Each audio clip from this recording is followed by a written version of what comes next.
Hello, Iowa. Wow. Well, thank you for that wonderful introduction. I actually prefer it just about as short. People who know me well know that I'm a Christian, a conservative, and a Republican in that order. You know, just a couple short weeks ago, I was humbled and honored beyond words that I could express to accept the nomination to run and serve as the next Vice President of the United States of America. And I got to tell you, when that phone call came late on a Wednesday night with my wife at our side, I said yes in a heartbeat. Because you have nominated a man for president who never quits, never backs down, who is a fighter, who is a winner, and until recently it seemed like he was doing it all by himself out there, but now we are united, this movement is united, and we're going to elect Donald Trump as the next president of the United States of America. You know, Donald Trump, those of us that see him outside the Klieg lights and outside the camera, in south of Highway 40 in Indiana, we speak pretty plainly. I mean, Donald Trump just gets it, right? I mean, he's a genuine article, right? He's a doer in a game usually reserved for talkers. And when Donald Trump does the talking, he doesn't tiptoe around those rules of political correctness that they lay in the path of men and women that stand for our principles in this nation. He's his own man. He's distinctly American. That's why he drives a lot of those people in Europe just crazy.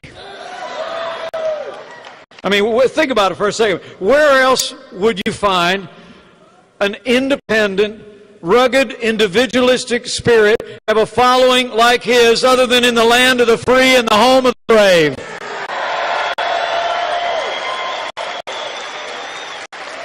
The funny thing is the party in power seems helpless to figure out our nominee. And the opposition and the media all have the same problem. They keep telling each other that the usual methods are going to work against them.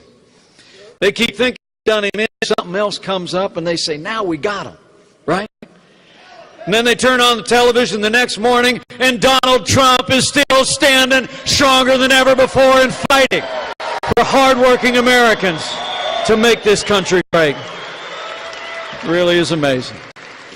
And it proceeds out of a lifetime as a builder, a lifetime working with people who work with their hands, a lifetime of dreaming and making dreams come true. It's amazing. He and I were separated by quite a few zeros. He's never forgotten the men and women who work with their hands. But you know, his grandfather immigrated to this country just like mine. His father was a self-made man who built a business just like mine. And my dad raised me the same way his dad raised him, that you go on, you live your dreams, but then to whom much is given, much will be required. And Donald Trump has answered the call of this nation to give back, because the American dream. People that bear the burden, that pay America's bills, and he's your voice, and he'll fight for you. And let me just say, Donald Trump believes in the boundless potential of the American people to right our ship again. And let me say, when we make Donald Trump the next president of the United States, we will make America great again.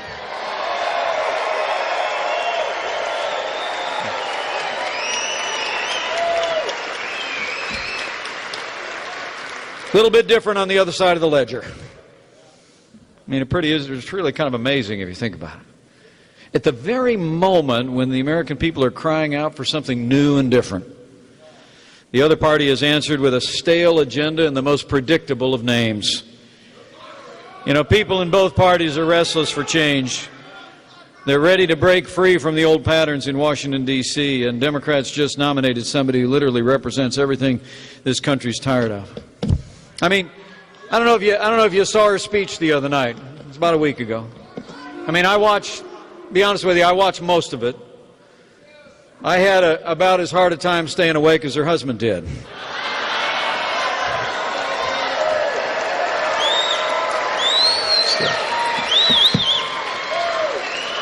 But it wasn't just that it was long and it was late, right? Okay. I mean, it was just the same old, same old. I mean, if you were paying attention to that speech that she gave, it was more taxes, more spending, more borrowing, more bailouts, and more Obamacare. In fact, if you listen carefully to Hillary Clinton, she'll tell you exactly what she thinks. She was in Omaha just the other day, and she actually said out loud, "We are going to raise taxes on the middle class." Now, apparently she accidentally spoke the truth, but she corrected herself very quickly. Said she'd misspoke. Really is amazing. Even today, I heard when she was confronted at a press conference about having mischaracterized the position of the FBI relative to her truthfulness. She actually said she may have short-circuited the story. Well, let me say this to the men and women of Iowa. For the sake of our security, for the sake of our prosperity, and for the sake of preserving the highest standards of integrity in the highest office of the land, we must decide here and now that Hillary Clinton will never become President of the United States of America.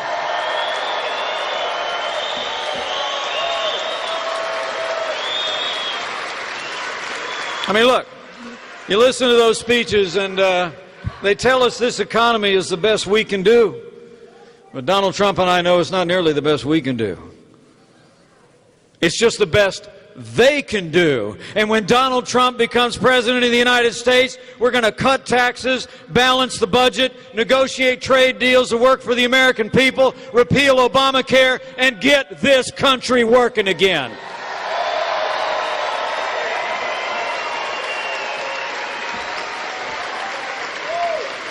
I mean, the choice could not be more clear. It's change versus the status quo in this election. Americans can elect someone who literally personifies the failed establishment. And when Donald Trump becomes President of the United States, we're going to cut taxes. There of saying one thing and doing another that's led to $19 trillion in our national debt. Or we can choose a leader, a truth teller, a man who will stand strong on the world stage and fight every day to make America great again. And let me promise you, having spent time around this good man since this adventure began for my family, there's one thing I know for sure.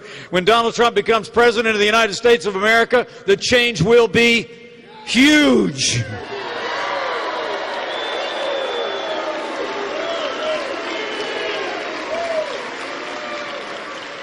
You know, the challenges at home seem to pale in comparison to the challenges that we face abroad. The strong, broad-shouldered leadership that Donald Trump will bring to the world stage is maybe the most important aspect of this election. 7.5 years of Barack Obama and Hillary Clinton's policies have weakened America's place in the world.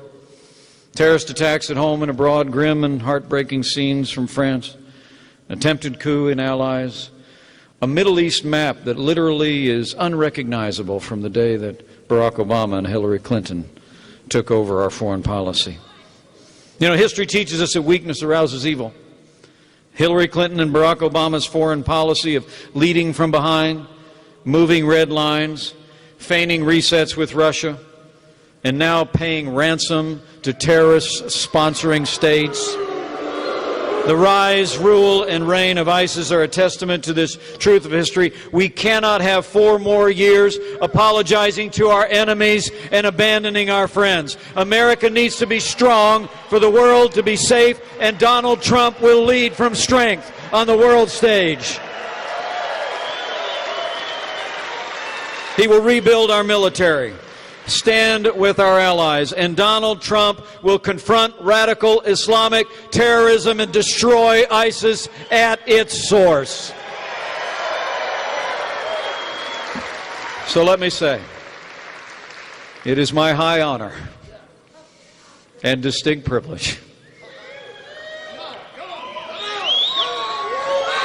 to say to you, for the sake of our soldiers who deserve a commander-in-chief who will have their back, for the sake of hardworking Americans and businesses who want a president who will get Washington, D.C. off their back, and for the sake of a Supreme Court that will never turn its back on the Constitution of the United States of America, I give you the next President of the United States of America, Donald Trump.